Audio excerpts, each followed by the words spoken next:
There is a well-established, at least often repeated, body of knowledge about what makes working in partnership effective. Things like trust, clear vision, shared purpose, and so on. Research undertaken by OECD LEAD and its Trento Center for Local Development on partnerships who work particularly with young people brought to light 4 main dimensions of good practice: stakeholder involvement, language and publicity, behavior change, evaluation.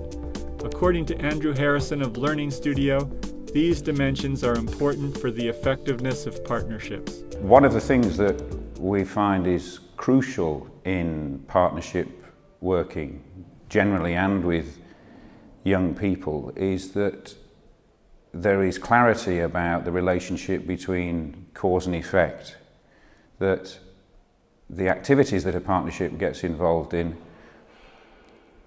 actually address the underlying conditions rather than simply address the symptoms.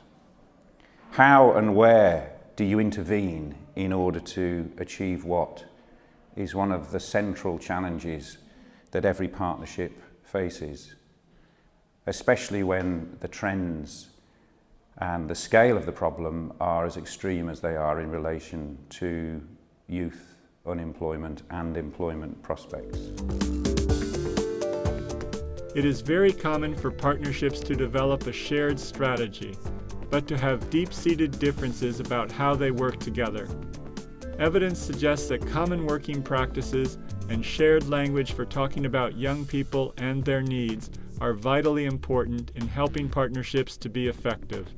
Andrew Harrison, again.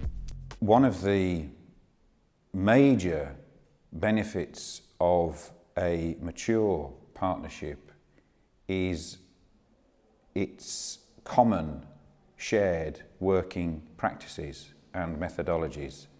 People talk about a partnership having a common language, but my experience suggests that this is as much to do with a common set of ways of working, a kind of meta-professionalism, which means that all of the people involved in the partnership have a common approach to and a common understanding, for example, to project management, have a common approach to and a common understanding of delivery planning and other key techniques. This common language and common set of professional disciplines is an absolutely critical factor in creating the capacity to act effectively in the kind of economic circumstances we're in at the moment. Practitioners in partnerships are always trying to influence policymakers so that policies in the future are more effective, informed by the real experiences of young people in the labor market.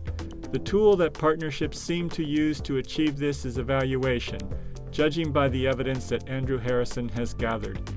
One of the things that many practitioners are animated by, practitioners who work in partnerships that is how to influence policy, how to help develop innovation in governance and in how policy is formulated so that it is more realistic. And it seems that long-term, well-evidenced evaluation as a tool for practitioners rather than as a demand of policymakers is a key here. As is the challenge of speed to market, the idea that's used in product development, where you try and develop innovations, you try and develop new, more effective ways of meeting need more rapidly, more effectively, with less waste than you have done in the past.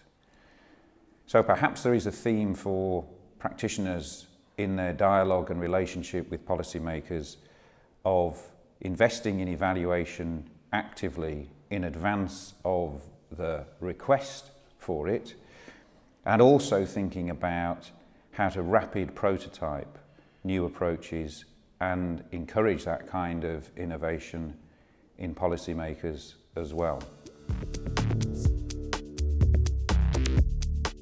So, it seems that partnerships need to involve stakeholders, communicate clearly in a common language, develop shared working practices, including evaluation.